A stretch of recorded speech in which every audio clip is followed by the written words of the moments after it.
Your hosts are here, Sammie and Michelle. By the end of this podcast, you'll know them well. Adulting, navigating the journey of life. Careers to relationships, pain and strife. Put down the rule book, rethink the status quo. If there's another direction you wanna go, find purpose, passion and mastery in all that you do with Status Post Adulting. Hey, Status Post Adulting fam!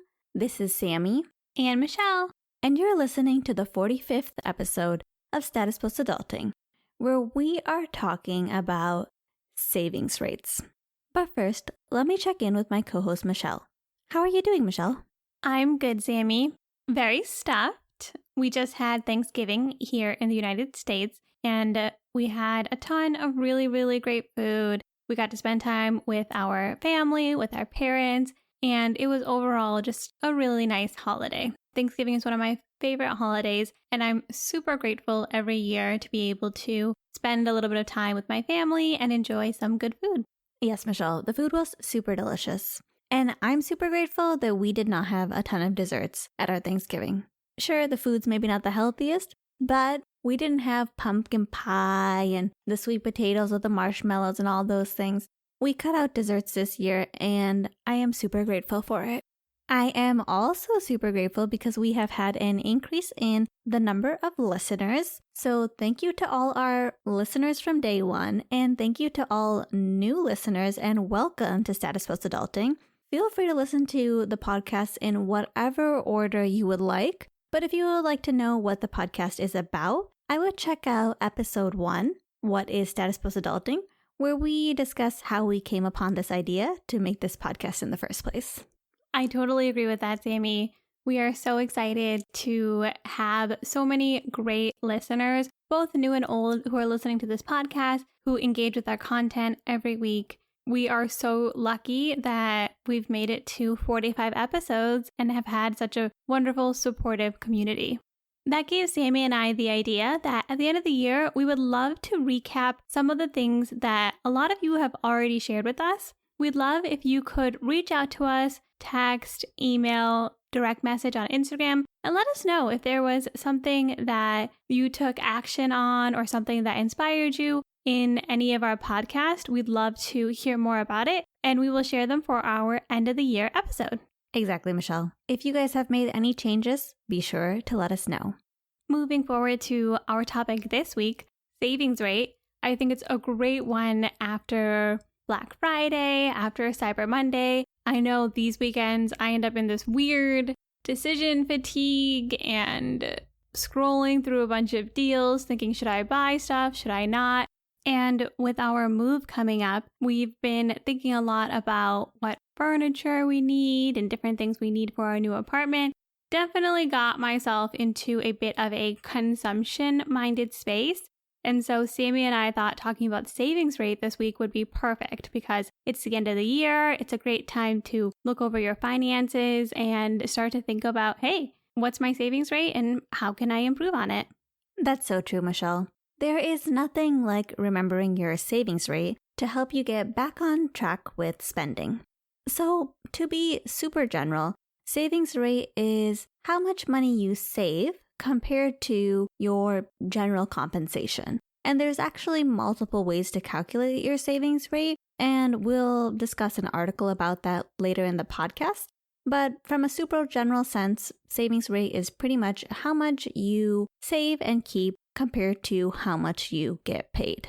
Absolutely, Sammie. Knowing your savings rate is so important because first, as they say, if you can measure it, you can improve it. So just by knowing your savings rate, you can take a look and see if there are ways that you can increase that percentage and continue to build more wealth and work your way towards financial freedom. Additionally, Michelle, savings rate is important because it also gives you a sense of security. Even if you are not able to save a large percent of your income, that small percentage that you can save does help you feel a little bit more secure if something bad does happen. My personal favorite reason that I love savings rate as a measurement is because it is so highly correlated with financial independence. A lot of times we think, oh, your income level, how much you make is super important in financial independence. And of course, it plays a role. But the truth is, there is nothing more important than your savings rate. Without a doubt, Sammie. Your savings rate also prevents you from lifestyle inflating as you increase your income. If you are able to increase your income over time, ideally, you'll also be able to increase the percentage of your money that will save because your base utilities and basic reoccurring expenses would stay the same. You bring up a good point there, Michelle, that it's really easy for people to lifestyle inflate and then essentially decrease their savings rate as their income gets higher. Mr. Money Mustache has a very popular article called The Shockingly Simple Math, and he talks about savings rate in relationship to years to retirement. Or if you're not thinking of retirement, you could say years to financial independence. In this article, he talks about how, for example, if you have a savings rate of 50%, then you have 17 working years until retirement. On the other hand, if you have a savings rate of 5%, you have 66 years until you retire. So it's really interesting because this savings rate to working years until retirement chart says nothing about income. It doesn't really discuss whether you're making $20,000 or $100,000 or $200,000 a year, because at the end of the day, what matters is how much percentage of your income you save. For example, if you make $300,000 a year, but you spend 100% of that, or your savings rate is 0%, you're never going to retire. You're never going to be financially independent because you are accumulating zero wealth. On the other hand, if for some reason you are able to live for free and you spend 0% of your income, you can retire right now. That is the ideal situation, Sammie. No expenses, thus you don't need any money. I think what it helps you to see, though, is the relationship between the amount of money that you're able to save and live off of directly correlates to how quickly you can retire, whether that's in 10 years, 15 years, or the traditional 50 working years. That's exactly right, Michelle. And my favorite part about savings rate is that your savings rate has a double effect on your time till financial independence. There's a lot of debate out there. Oh, is increasing your income more important or is increasing your savings rate more important? The answer, Sammie, is yes. There's no right answer, but if I had to choose a right answer, it would be savings rate, because savings rate has a double effect. Not only do higher savings rate mean higher amounts of wealth being accumulated, but you are also decreasing the amount that you spend regularly, which decreases the amount of money that you require to live. If you don't require a ton of money to live, you can retire earlier.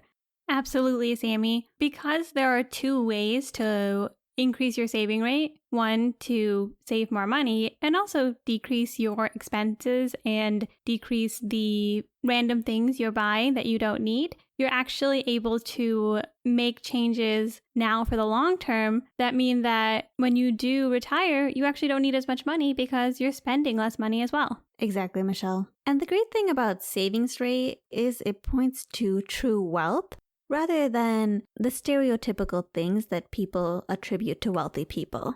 For example, I was watching this TikTok where they go up to people who are driving fancy cars and then they're like, what kind of job do you do? And personally, as someone who understands savings rate, I was like, what does this have to do with anything? Like, this person spent a lot of money on a car. That's all we know about them. They may have a high income, but they might spend all that income. It doesn't tell us anything about their wealth status. It's true, Sammie. If you're not saving a good portion of your income, it doesn't matter how much money you make. Because if you're increasing your spend as your income increases, you're not building wealth. You're just building the things that you own. And the worst part is a lot of people don't pay off some of those things. So they're actually just increasing their debt as well. That's so true, Michelle. And when you increase your debt, you're increasing your consumption and you're decreasing your savings rate. So now I know a lot of you are probably wondering, okay, we get it. Savings rate is really important, and it's a really important indicator of when you'll be financially independent. So let me add them. Let me calculate that savings rate ASAP. And I was just like you. I was so eager to calculate my savings rate. I remember I went to a financial independence meetup here in the Bay Area, and I was asking people, how do you calculate your savings rate? Because I realized there could be a lot of nuance in that question. For example, you might put money into your 401k. Do you count that money? Do you count that money exactly the same way as you would count a dollar that was invested post-tax? Because that 401k pre-tax dollar will eventually be taxed. So it's actually not worth the same as the post-tax dollar. And on and on. You've lost me. And there were a lot of people at the meetup who were like, oh no, you just take your savings and you put it over your total compensation. But there was somebody who introduced me to my most favorite financial independence article of all time. And it is an article by Big Earn with Early Retirement Now called You Want to Know Our Savings Rate? Which one? And he goes into extreme detail about multiple different types of equations you can use to calculate your savings rate and how to get to those different numbers and what they really mean. Don't get me wrong, I wanted to do this entire podcast talking about each of the different savings rates equations, but Michelle pointed out that podcasts are not the best platform for discussing equations and variables. So we'll link to the article so that you can look at it yourself and you can decide which equation you want to use or whether you want to test out what your savings rate would be with all 4 equations, which is what I did. Sammie's right. I did tell her that we are not going to spend the majority of this podcast walking through equations. I do want to make this accessible to you no matter where you are. If you want to take how much money you brought in this year and look at how much of that you saved and use that as your savings rate, go for it. I think as you start to work through these numbers and as you start to look at more of your investments, you'll start to see all of the nuances that Sammie's referring to.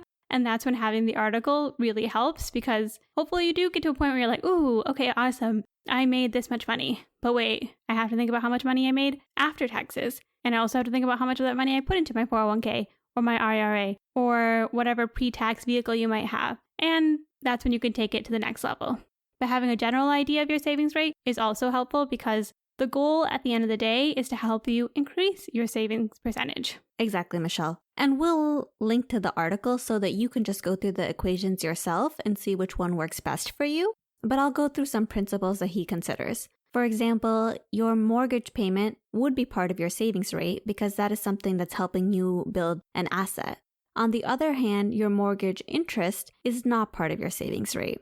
Another thing that might be tempting to include is unrealized capital gains. So if your investments increase, you might be like, oh, let me add that to my income for the year, even though you didn't sell off those stocks and you actually didn't take that as compensation. The problem with that is the amount of money that was produced on your investments actually reflects how much you've saved over time. So it's not really correct in helping you determine your savings rate. The point of the savings rate is to determine how was your diligence in saving this current year. Another big thing is taxes. Some people just completely exclude taxes, which can be fine, but it can give you a really high savings rate, which doesn't include the fact that you did have to pay taxes. I think including taxes is nice because then you also make it a part of your strategy to reduce your tax burden. Big Earn even has an equation that considers my first question of post-tax savings versus pre-tax savings, where he estimates the amount of taxes that you'll pay when you remove your pre-tax savings investment and incorporates that into the equation. That's a pretty nuanced equation that you may not have to do. The point is, whatever equation you choose to use, you know what are the limitations of that equation, and you compare the same equations every year. And when someone rattles off their savings rate, you consider that you don't know all the details of what went into that equation unless you ask them and go through it with them. That's a great point, Sammie. If you ever hear about someone talking about their savings rate, it's helpful to keep in mind that they probably have a lot of different things that they're considering that might not look the same as your own portfolio. The way they calculate it might not be the same as the way that you calculate it, and they may have other things that they need to factor in. So, for takeaways today, A big one is we encourage you to calculate your savings rate. If you're listening to this when the episode comes out, we're almost to the end of 2021, and this is a great time to look back at your income for the year, your spending for the year, and how much money you've put away to save. Not to have any judgment, but to start tracking that information so that you can see if there's any improvements or changes you want to make for next year. Yes, Michelle. Definitely calculate your savings rate for the year. Another reason calculating your savings rate for the year is a good exercise is you know what information you need for the next year. For example, you may be like, well, next year I want to definitely track my spending a little bit more anally so that I can have a more accurate number of how much my consumption was. Or for me, a big one was for my post-tax investments. I oftentimes just take whatever is left over in my checking account and just push that into my post-tax investments. But when I try to go back and see how much did I actually put into those investments in the year, it's actually kind of hard to tell. So going through the exercise of calculating your savings rate, it makes you better at recording your information in the upcoming year so that next year you'll have an even more accurate savings rate. And what I found is the savings rate actually ends up getting more and more accurate each year. And as a final takeaway, the biggest reason we encourage you to think about your savings rate is to start building your wealth by decreasing your spending and saving your wealth as you increase your income over time. The goal, of course, is to build wealth and hopefully get yourself to a point where you have enough financial freedom where you can either retire, you can work a job that you love, or however you want to spend your time, you can do so on your own terms. Exactly, Michelle. And if you're just starting out and right now your bills are very high compared to your income, my minimum recommendation is at least trying to save 10%. But keep in mind, if you go back to Mr. Money Mustache's shockingly simple math chart, 10% means you're going to be 51 working years away from retirement. What I loved about the FIRE community is they had these very high savings rate. So whenever you calculate your savings rate, think about making it even higher for the next year. Let's say this year you calculate your savings rate and it's 40%, which means you're 22 working years away from retirement. Maybe set a goal for 55% the next year, which would mean you'd be 14.5 years away from retirement. I think it's super fun to take a look at that chart when you're calculating your savings rate and get an idea of what this number really means. For this week's Content Corner, we're going to stick with the Mr. Money Mustache article and the Early Retirement Now article that we'll link to in the show notes. We definitely recommend you check both of those out and see savings rate graphed next to working years to retirement, and also check out all the different savings rate equations with Early Retirement Now. I totally agree, Sammie. I was definitely new to some of the nuances of savings rates. I think it's great to get a high-level idea, and it's also really interesting to start to read these articles and start to wrap your head around all the different things that you can think about when it comes to thinking about your savings rate. Exactly, Michelle. And listeners, if you feel comfortable sharing or you do the equation, please DM us on Instagram, or if you post about your savings rate, tag us, or if you just want to let us know privately, you can email us at statuspostadulting@gmail.com. We love to hear this kind of information. Definitely, Sammie. And as a reminder, if there's any changes you made this year after listening to Status Post Adulting or any episodes, topics, etc. that you found really interesting, please reach out to us, DM us on Instagram at Status Post Adulting, email us statuspostadulting@gmail.com, contact us in whatever way is easiest for you. We'd love to hear it, and we'd love to share it in our end of the year episode. And most importantly, be sure to join us next time as we put down the rulebook and rethink the status quo.